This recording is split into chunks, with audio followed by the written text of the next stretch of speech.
Assalamualaikum warahmatullahi wabarakatuh. Halo semuanya, kami dari kelompok 1, mata kuliah Brand Management kelas D201 ingin mempresentasikan chapter 7 dari buku Keller yang berjudul Branding in the Digital Era. Bisa next? Kelompok 1 terdiri atas 5 orang, yaitu Citra Firda, Dinanjani, Elizabeth, Idam, dan Jonathan M. Sitorus. Next. Yang pertama, saya akan membahas mengenai key issues for branding in the digital era. Next. Ada 10 key issues dalam digital era branding, yaitu changes in the consumer decision journey, a sharp increase in buying via online retail channels, a shift in advertising and promotion expenditures toward digital channels, the rise of many-to-many communication, a dramatic increase in consumer touchpoint, a tremendous increase in data availability, the use of digital personalization, a loss of control over the brand message, and the co-creation of brand meaning, the role of user experiences, and the growth of brands as cultural symbols. Dari 10 poin ini akan dibahas secara atas-atasnya aja. Bisa next. Changes in customer decision journey. Jadi kalau zaman dulu, sebelum zaman digital, gimana sih caranya kita mengetahui membeli barang di customer decision journey? Pertama kita pergi ke nearest store. Kita lihat option yang available, kita beli, kita pilih, terus kita beli. Dari that few options. Sedangkan kalau sekarang, ketika kita menginginkan sesuatu, kita browse dulu. Yang mana nih yang bagus, terus kita look at the reviews from other people, terus kita juga melihat promo-promo yang ditarget kepada kita, lalu kita lihat online recommendation juga bisa, lalu kita baru beli dan memberikan review. Jadi dari sini juga sudah berganti sebegitu besar. Next. Yang kedua, sharp increase in online shopping. Semenjak zaman digital, terjadi kenaikan di pembelian online. Kita bisa lihat dari statistiknya aja di sini, online shoppers di Indonesia tahun 2017 dan 2022 aja mengalami kenaikan yang sebegini drastis.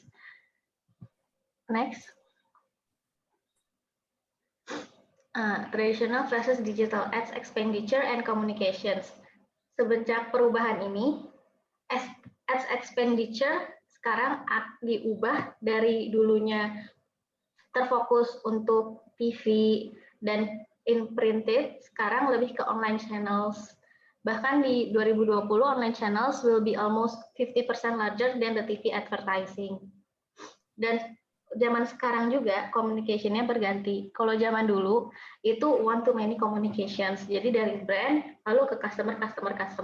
Kayak in print atau TV advertising kan cenderung seperti itu. Sedangkan kalau sekarang ada komunikasi many to many communication, yaitu di antara customer sendiri mengalami saling komunikasi mengenai brand tersebut. Juga ada influencer dan lain-lainnya. Next. Consumer touchpoints, data digital personalization. Sejak adanya digital, consumer touchpoint menjadi lebih banyak. Seperti contohnya kalau dalam tradisional ada TV dan print ads, udah dua itu aja. Sedangkan digital ada TV, web ads, social media ads, video ads, mobile ads, dan lain-lain. Dan dari contoh ini, ada berbagai macam social media dan setiap social media memiliki karakteristiknya sendiri untuk advertising di social media tersebut. Nah, sejak adanya sosial media ini juga ada banyak data yang tersebar sehingga kita bisa marketers bisa mempelajari data-data tersebut untuk mengetahui pattern dari customer-nya. Dan juga ada digital personalization dengan itu. Seperti contohnya ini ada Instagram shop saya yang ketika saya udah sekali ngelihat baju yang di shop baju terus.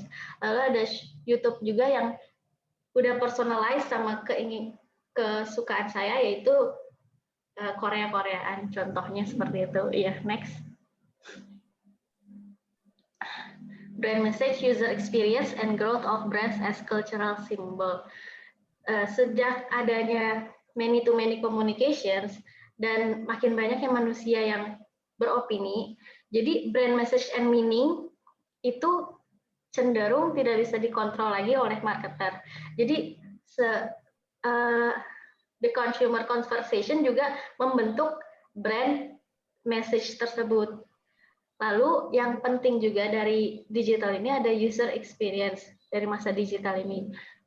User experience membuat customer lebih tertarik lagi, dan contohnya ada Apple's extraordinary focus on a seamless user experience both in store, online, and across all devices is one of the most important reasons for its success.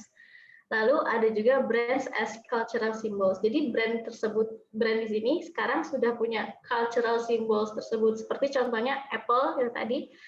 Apple itu sekarang a symbol of creativity, innovation, and premium technology. Jadi orang lihat Apple tuh ngeliat, oh Apple tuh seperti ini. Jadi orang yang merasa Apple user jadi, oh saya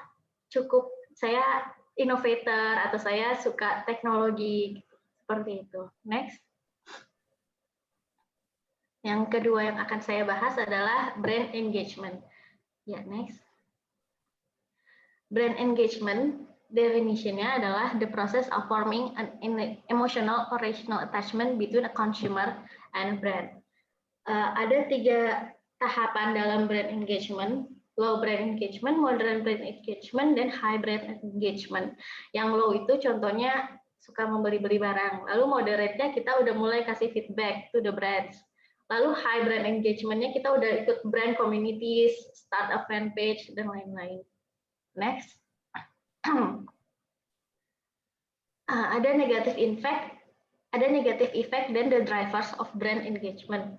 Kalau negative effect dari brand engagement, semakin banyak yang suka, seperti ada yang membuat fan page segala macam, tapi ada juga orang yang membuat hate page seperti kayak I hate Apple atau Comcast sucks, dan itu harus dikontrol oleh marketers.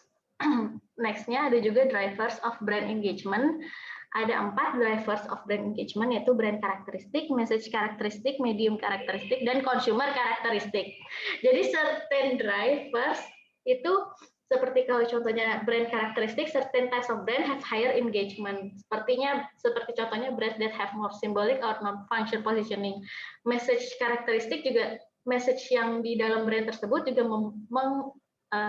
menginfluence engagement antara consumer dengan brand tersebut. Medium pun juga contohnya menggunakan sosial media apa, seperti itu. Medium dari engagement-nya. Juga ada consumer karakteristik, seperti several consumer yang emang cenderung lebih loyal dan have identity goals. Ya, next. Sekian presentasi saya, akan dilanjutkan oleh teman saya. Oke, terima kasih. Saya akan menjelaskan mengenai sosial media roles ya. Yang pertama, jadi sosial media itu memiliki beberapa roles. Ada 4 roles. Yang pertama adalah adanya menetapkan sebuah public voice ya, sama kehadiran online. Kemudian mengamplify dari pesan-pesan dari marketing. Kemudian membantu untuk memonitor dan melihat feedback dari customer. Kemudian yang keempat adalah promote dari customer engagement. Begitu. Nah, di sini sosial media itu menawarkan sesuatu yang unik gitu kepada marketer, di mana dia untuk menawarkan promosinya ya gitu kepada marketer. Nah, setiap media sosial tersebut juga memiliki sebuah keunikan, sebuah benefit yang unik yang marketer sendiri itu harus aware ya, dan harus melihat juga bahwa ada sesuatu yang unik di setiap sosial media tersebut gitu. Oke, next. Nah, ini adalah beberapa pros and cons dari masing-masing dari sosial media. Yang diambil adalah beberapa media besar, seperti misalnya di Facebook. Facebook itu merupakan sebuah media sosial yang terbesar. Gitu. Jadi dia menawarkan sebuah marketplace yang sangat besar. Gitu. Nah, terus kemudian Facebook Ads juga menawarkan fitur-fitur yang banyak gitu, yang membuat si advertiser untuk mentargetkan spesifik segmen. Nah, tetapi ada cons-nya, yaitu Facebook advertising in the reality that will the postnya will likely not reach every user gitu. Jadi nggak setiap orang yang memfollow kita itu akan menerima si updatean kita gitu. Nah kemudian ada Twitter. Twitter itu setiap message-nya langsung direct kepada follower gitu prosnya. Nah terus kemudian di Twitter juga prosnya adalah dia particularly beneficial to helping resolve customer service. Jadi di beberapa brand itu menggunakan Twitter sebagai media untuk customer service-nya. Nah, tetapi cons-nya adalah ini sangat sulit sekali ya karena dibanjiri dengan tweet-tweet dengan kata-kata yang banyak dari setiap brand atau setiap orang yang di follow oleh follower tersebut gitu, dan ada keterbatasan dari kata-kata, ada keterbatasan dari huruf yang diposting, yaitu 140 karakter yang sekarang menjadi 280 karakter gitu. Nah kemudian prosesnya dari Instagram adalah kemampuannya untuk engage audience secara visual. Nah yang berikutnya adalah dari Pinterest. Pinterest prosnya dari Pinterest adalah easy to create by it pins di produk gitu, dan as well as its ability to generate more referral traffic than other form of social media. Nah, tapi cons-nya dari Pinterest adalah adanya limitation di include its niche content. Nah, terus udah gitu disproportionate appeals to a female fan base. Jadi lebih banyak di female fan base. Kemudian untuk sosial media berikutnya adalah video YouTube, atau kalau saat ini kan media yang paling banyak untuk video adalah YouTube ya. Nah, video itu prosesnya adalah menjadi sesuatu yang important untuk membangun brand building. Gitu. Nah, terus kemudian video juga bisa menjadi luxury brand feature yang bisa ditampilkan oleh brand tersebut. Oke, next. Kemudian ada lagi adalah mobile marketing. Next, mobile marketing itu seperti kita tahu ya bahwa penggunaan HP, penggunaan gadget atau mobile gadget yang dipakai oleh orang-orang, oleh masyarakat itu sekarang sangat tinggi ya. Jadi orang-orang sekarang tuh mengecek handphonenya 150 kali setiap hari gitu. Dan udah seperti teman hidup gitu ya kalau misalnya si smartphone ini.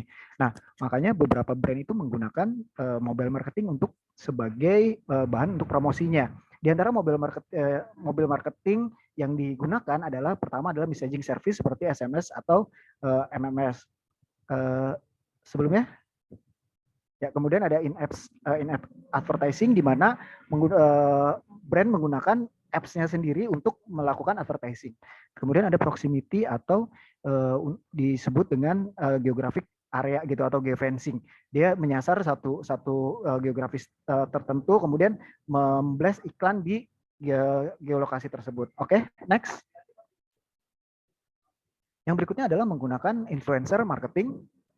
Influencer marketing ini next, seperti yang kita tahu, dia menggunakan influencer ya, seperti blogger, selebritis, topik expert, sama opinion leader atau yang disebut dengan KOL atau key opinion leader untuk memprovide informasi dan opini mengenai suatu produk dan brand gitu.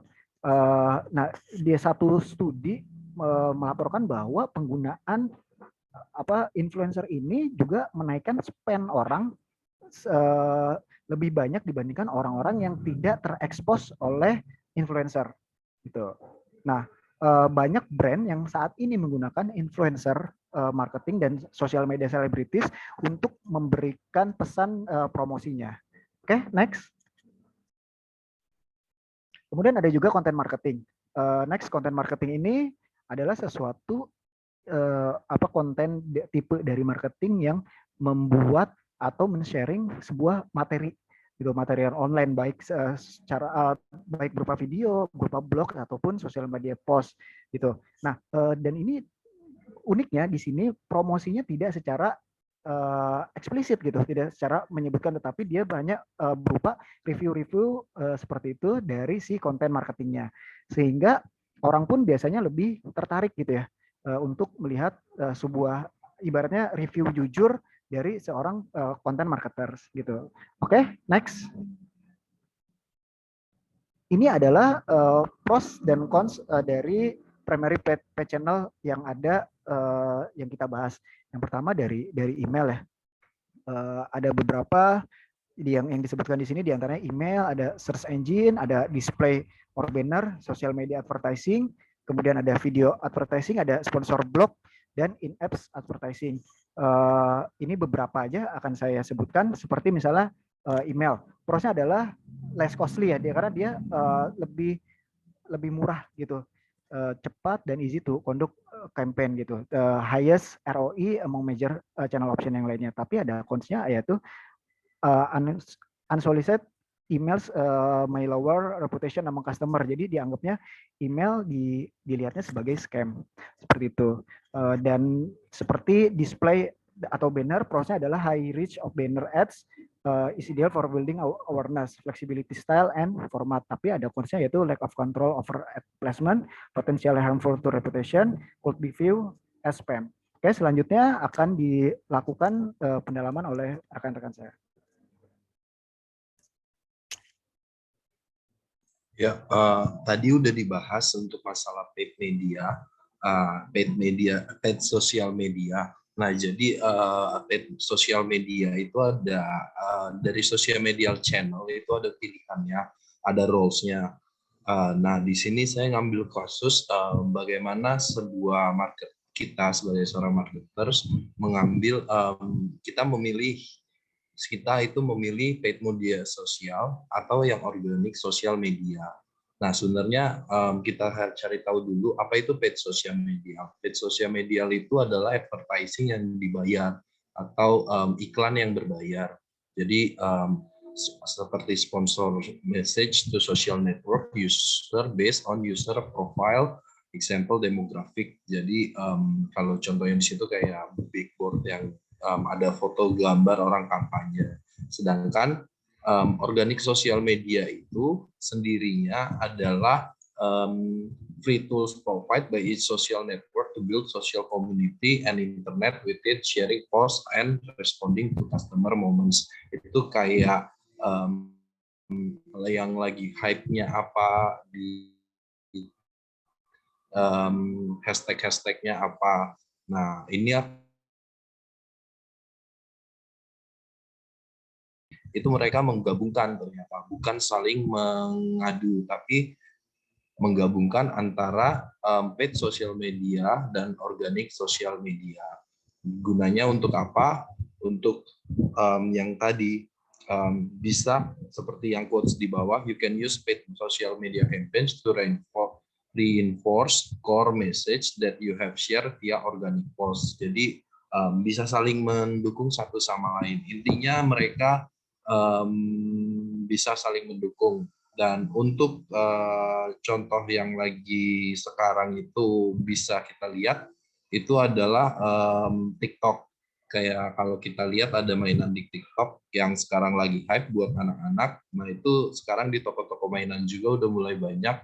Nah itu merupakan salah satu bentuk bagaimana organik sosial berkembang di media sosial digital marketing ini. Nah, selain itu pun ada yang namanya own media, paid media, sama earned media. Jadi sebenarnya nggak cuman yang kita untuk memasarkan produk sebagai marketer, nggak hanya dengan hanya membayar paid media untuk menjadikan partner dan juga mendukung pemasaran produk kita.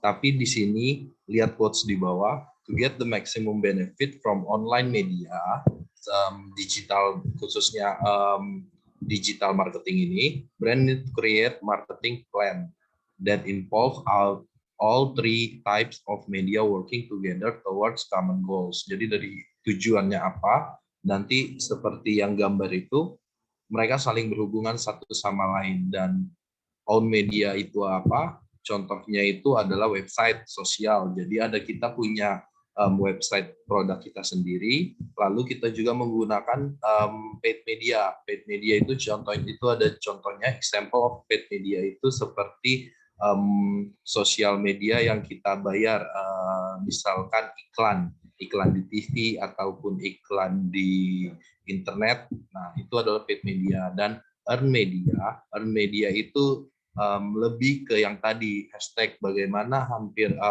trendingnya bisa mendapatkan pandangan positif dari word of mouth yang terhadap produk kita. Dari ketiga itu akan kita sebagai marketers akan harus bisa melihat bagaimana menggunakan mengkombinasikan ini untuk memilih media channel mana yang akan kita pilih sebagai alat untuk memasarkan produk kita. Itu dari paid media channel. Nah, next temanku. Ya, selanjutnya saya akan membahas pendalaman mengenai influencer marketing. Next. Nah, apa sih influencer itu? Jadi di sini ada beberapa tipe dari influencer. Nah, di sini tuh dibedakan berdasarkan followers mereka di masing-masing platform media sosial mereka. Yang pertama itu ada selebritis, yang kedua itu ada macro influencer, yang ketiga itu ada influencer yang di middle, dan micro influencer serta advisor. Next. Nah, jadi influencer marketing itu sering disebut dengan pemasaran dari mulut ke mulut atau word of mouth marketing. Nah, influencer marketing sendiri itu adalah taktik pemasaran yang melibatkan beberapa orang atau akun untuk mempromosikan suatu produk atau service, di mana mereka itu bekerja untuk menarik dan merayu pengguna dengan postingan dan ulasan di media sosial mereka. Nah, influencer ini tuh menulis review berdasarkan bidang keahlian mereka masing-masing. Nah, influencer marketing juga ini adalah merupakan cara promosi yang efektif karena konsumen itu saat ini tuh lebih suka mendengar sesuatu itu dari influencer yang mereka ikuti gitu. Jadi bukan berdasarkan iklan. Nah, contohnya itu misalkan kayak YouTuber, blogger, dan sebagainya. Next. Nah, di sini itu ada yang pertama itu yang di YouTube itu ada seorang traveler yang bernama Bari Kusuma. Nah, dia itu sebagai influencer juga karena dia itu mempromosikan Sushi Air pas dia itu pergi ke Banda Neira. Nah, di sini juga disertai dengan dia itu menuliskan cara-cara gimana sih caranya ke Banda Neira itu. Nah, kalau di bawah ini juga ada 2 orang influencer.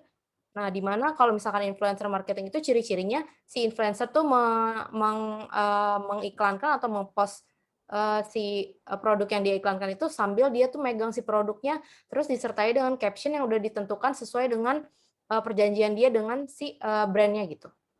Next.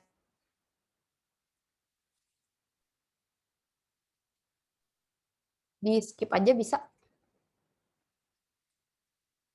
Nah, di sini ada 3 benefits dari kalau misalkan kita tuh menggunakan influencer marketing. Nah, yang pertama itu adalah build trust. Jadi, keberadaan konten yang dibagikan oleh influencer ini tuh bisa membuat bisnis kita itu tampak memiliki kredibilitas dan nilai yang baik melalui testimonial dari si influencernya. Kemudian si followersnya itu nanti akan memiliki pandangan baru dari si produknya. Atau bisa dikatakan kalau si konsumen itu dapat melihat kualitas produk itu melalui si influencer yang disukai atau si influencer yang diikuti di media sosial. Nah, sehingga secara tidak langsung sebenarnya influencer itu juga ikut membangun kepercayaan konsumen terhadap si brand tersebut.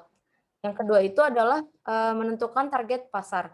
Nah, influencer sendiri itu memiliki platform media sosial yang kita tahu itu berbeda-beda. Tetapi kita juga bisa dapat memanfaatkannya dengan menargetkan pasar yang berbeda gitu. Namun kita juga harus menyesuaikan jenis media sosial dengan target pasarnya. Dengan begitu strategi pemasaran yang dibuat juga itu tepat dan sesuai dengan pangsa pasar yang akan dibidik. Yang ketiga itu ada increase sales.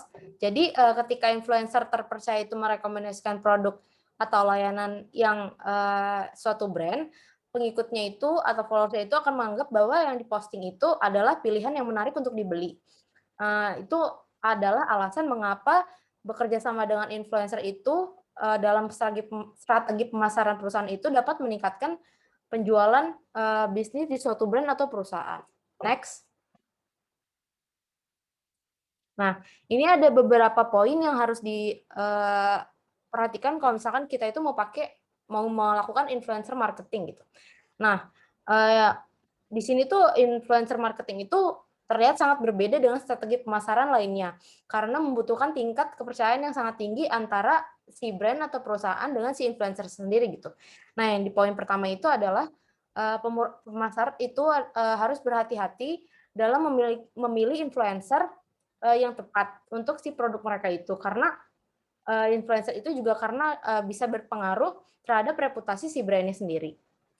Nah, yang kedua itu adalah brand itu harus benar-benar yakin bahwa konten yang dibuat si influencer itu relevan dan selaras dengan produk yang dipasarkan. Yang ketiga itu ada penggunaan konten yang terkadang itu tidak wajar dapat berakibat negatif terhadap si reputasi brandnya tersebut. Nah, perusahaan juga harus berhati-hati gitu terhadap followers palsu karena terdapat juga influencer yang membeli followers gitu. Jadi terkadang itu tuh bukan followers yang asli. Nah, yang terakhir itu harus juga diperhatikan antara engagement antara si influencer ini terhadap audiensnya. Karena hal ini juga sangat berpengaruh terhadap efektivitas pemasaran si brand tersebut. Sekian presentasi dari saya. Selanjutnya akan dilanjutkan dengan rekan saya. Terima kasih.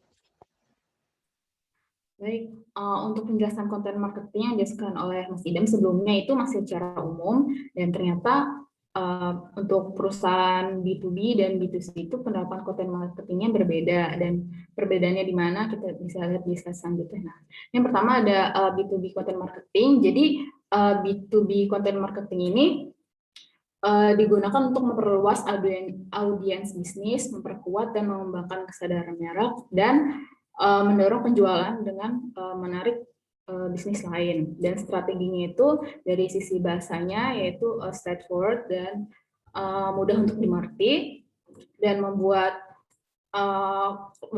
buat klien itu yakin dengan bisnis yang ditawarkan dan pendekatan rasional yang logis. Dan dari sisi customer-nya itu B2B customer itu mempertimbangkan untuk membeli produknya itu dari sisi harga yang kompetitif, lalu manfaat yang diberikan jika dia menggunakan produk tersebut ataupun produk tersebut untuk dijual kembali.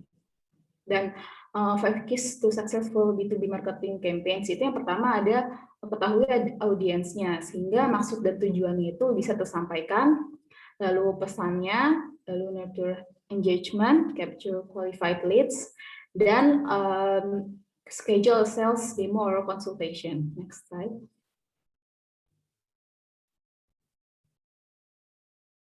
Nah, berikut ini ada beberapa data. Yang pertama itu ada goals B2B marketers have achieved by using content marketing successfully dalam 1 tahun terakhir ini. Yang paling besar yaitu menciptakan brand awareness. Dan selanjutnya ada channel distributions yang paling besar digunakan untuk B2B marketers, yaitu ada sosial media, email, website, dan lain sebagainya. Dan untuk sosial media, Facebook ini merupakan platform sosial media yang paling populer untuk B2B gitu. Lalu selanjutnya diikuti dengan LinkedIn dan Twitter. Dan ada riset lain mengatakan bahwa 52% ini marketers itu percaya bahwa blogging itu bisa impact-nya itu besar terhadap konten marketing mereka. Next slide. Selanjutnya ini ada contoh dari Boeing. Dia itu di Twitternya ada konten mengenai stories mengenai kisah inspiratif dari employee mereka. Lalu di website-nya ini dia lebih ke kontennya tuh mengenai inovasi mereka. Contohnya itu teknologinya yang dibuat dalam bentuk video Lalu di LinkedIn-nya dia ini ada salah satu postnya yaitu update mengenai produk mereka. Next slide. Lalu berikutnya B2C content marketing. Jadi B2C content marketing ini digunakan untuk mempromosikan produk dan layanan di antara konsumen melalui penggunaan konten yang bermanfaat dan menarik. Dan strateginya itu kreatif, informatif, easy to understand for potential consumers. Bahkan lebih seringnya itu B2C ini menggunakan bahasa yang informal gitu. Lalu juga ada price oriented dan educate. Dan untuk customer B2C, untuk pertimbangan untuk membeli produknya itu dilihat dari sisi price, kemudian popularity produk, banyak dibeli atau enggak gitu. Lalu juga dari emosional mereka. Dan customer B2C ini lebih keputusan decision making process-nya itu lebih singkat daripada customer B2B. Dan top priorities-nya untuk B2C content creators itu dengan having a robust content marketing strategy in place, lalu membuat kualitas yang tinggi untuk kontennya, lalu juga distributing content over targeted channels, dan measuring the effectiveness of content marketing strategies. Next slide. Nah, ini ada beberapa data dari B2C content marketing. Yang pertama ada capaian goals yang telah dicapai dengan menggunakan content marketing. Yang pertama itu hampir sama sebenarnya sama yang B2B, yaitu menciptakan brand awareness yang tertinggi. Lalu ini ada how B2C marketers rate their organizations overall level of content marketing success. Jadi di tahun ada perbedaan di sini 2019 itu successful-nya itu 64% dan di tahun 2020 itu 46%. Namun hal ini terjadi penurunan memang, namun hal ini bukan penurunan yang besar karena memang sampelnya juga sedikit berbeda. Dan tapi ini menunjukkan peningkatan 7 poin persentase di zona yang minimally successful. Jadi perlu diingat beberapa pemasar yang sedikit berhasil itu mungkin masih dalam tahap kematangan pemasaran. Slide. Nah, ini contohnya ada Eger. Dia ini di kontennya ini lebih sering, kalau B2C ini lebih menggunakan influencer ya daripada yang B2B. Lebih banyak menggunakan influencer. Lalu kontennya juga di sini ada salah satunya itu tentang tips and trick. Lalu di websitenya juga mereka mencantumkan konten hot item sehingga si customer-nya itu bisa lebih tertarik gitu. Yang mana yang hot item si Eger ini. Dan juga di channel YouTube-nya Eger ini ada short series, lalu ada co-creation class juga, lalu juga ada podcast. Next slide. Sekian dari kelompok kami, kelompok 1, terima kasih.